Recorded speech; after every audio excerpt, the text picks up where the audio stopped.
यह नवमी तिथि जगत जननी माँ भगवती की सिद्धिदात्री रूप में सभी प्रकार की मनोकामनाओं को पूर्ण करने के रूप में मनाया जाता है। नवमी के इस पावन पर्व के साथ आज पूरे देश और दुनिया में जहाँ कहीं भी सनातन धर्मावलंबी निवास कर रहा है वे सब जुड़े हुए हैं। इस अवसर पर जगत जननी माँ भगवती के 9 स्वरूपों के प्रतीक स्वरूप कुंवारी कन्याओं के पूजन की एक पवित्र परंपरा भी है और गोरक्षपीठ की इस पवित्र परंपरा के अनुरूप इस कार्यक्रम के साथ इस बार भी मुझे जुड़ने का अवसर प्राप्त हुआ है। इन 9 स्वरूप कुमारी कन्याओं की पूजन का कार्यक्रम अभी यहाँ पर संपन्न हुआ है। ये प्रसन्नता है कि जो सनातन धर्म की यह समृद्ध परंपरा है, यह पूरे हर्षोल्लास के साथ, पूरे उमंग के साथ पूरे देश के अंदर इस परंपरा के साथ लोग जुड़ रहे हैं। शक्ति आराधना के प्रतीक आधी आबादी के प्रति सम्मान का भाव रख रहे हैं। भारतीय समाज वैसे भी प्राचीन काल से ही इस बात को मानता रहा है कि जहाँ नारी की पूजा होती है, उसका सम्मान होता है, वह समाज स्वयं ही समर्थ और शक्तिमान होता है। स्वाभाविक रूप से यही मान्यता जो हमारे सनातन धर्म की मान्यता रही है कि यत्र नारेस्तु पूज्यन्ते रमन्ते तत्र देवता, यानी जहाँ नारी की पूजा होती है वहाँ पर स्वयं दैवीय शक्तियाँ विराजमान होकर के उन मनोकामनाओं की पूर्ति करने में सहभागी बनते हैं, सहयोगी बनते हैं। और ये हम सब के लिए यह एक गौरव का क्षण है जब हम शारदीय नवरात्रि की नवमी तिथि में 8 दिनों के अनुष्ठान के उपरांत आज कुंवारी कन्याओं के पूजन के कार्यक्रम के साथ यहाँ गोरक्षपीठ के साथ में जुड़ रहे हैं। यहाँ की एक आदि परंपरा है। सैकड़ों की संख्या में बच्चे आए हैं। उनका यहाँ पर अभी पूजन का कार्यक्रम संपन्न हुआ है। उनका भंडारा का कार्यक्रम यहाँ पर आयोजित हो रहा है। शारदीय नवरात्रि की 9 तिथियों में शक्ति की अधिष्ठात्री देवी की पूजन के उपरांत कल विजयादशमी का पावन पर्व भी है।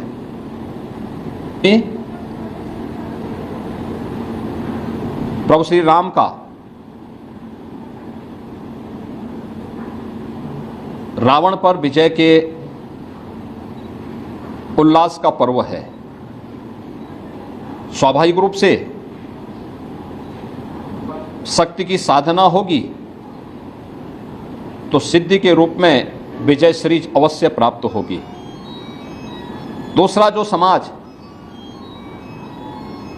अपनी आधी आबादी का सम्मान करेगा, उसका सशक्तिकरण करेगा, वह समाज स्वयं ही विजय श्री को वर्ण भी करेगा। नवरात्रि के नवमी तिथि पर जगत जननी माँ भगवती के इन पावन 9 स्वरूपों के दर्शन और उनके पूजन के अनुष्ठान के साथ जुड़ रहे हैं। मैं पूरे प्रदेशवासियों का आह्वान करूंगा कि हमारी सनातन धर्म की परंपरा कितनी पवित्र और कितनी उदात्त रही है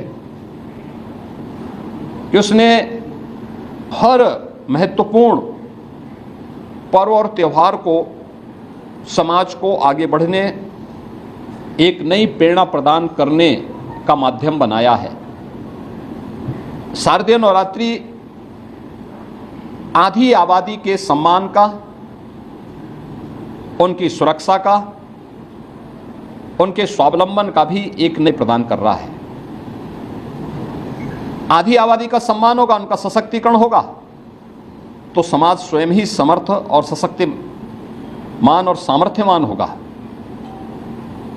भारतीय वैसे ही नहीं कहा कि यत्र नारस्तु पूजन्ते रमन्ते तत्र देवता।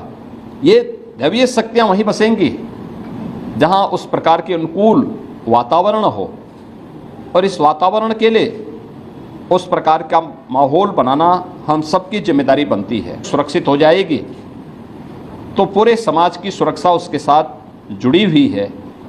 और विजयादशमी का ये पर्व कल हम सबको 9 दिनों की इस अनुष्ठान के बाद प्राप्त होने वाली सिद्धि के फलस्वरूप प्राप्त होने वाली विजय के रूप में मर्यादा पुरुषोत्तम प्रभु श्री राम की उस समय के त्रेता युग के एक राजा जो अधर्म, असत्य का प्रतीक था, अन्याय का प्रतीक था, उस रावण पर विजय का एक उत्सव भी है। और यही कारण है कि पूरे देश के अंदर कल जहां एक और प्रभु श्री राम के प्रति सम्मान का भाव व्यक्त करने के लिए, श्रद्धा का भाव व्यक्त करने के लिए हर सनातन धर्मावलंबी रामलीलाओं के माध्यम से प्रभु राम के राज्याभिषेक के आयोजन के साथ जुड़ेगा, उनका अनुष्ठान के साथ वहीं दूसरी ओर रावण के पुतले भी दहन करने का एक लंबी परंपरा इस अवसर पर हर सनातन धर्मा की परंपरा में देखने को मिलता है। आज के इस अवसर पर मैं एक बार फिर से प्रदेशवासियों को आदि शक्ति के सम्मान और स्वावलंबन से जुड़े हुए इस पावन पर्व शारदीय नवरात्रि की 9वीं तिथि पर हृदय से बधाई देता हूं, अपनी मंगल में शुभकामनाएं देता हूं, विजयादशमी की हृदय से बधाई देता हूं। और मुझे पूरा विश्वास है कि मादी आबादी को सामर्थ्यवान बना करके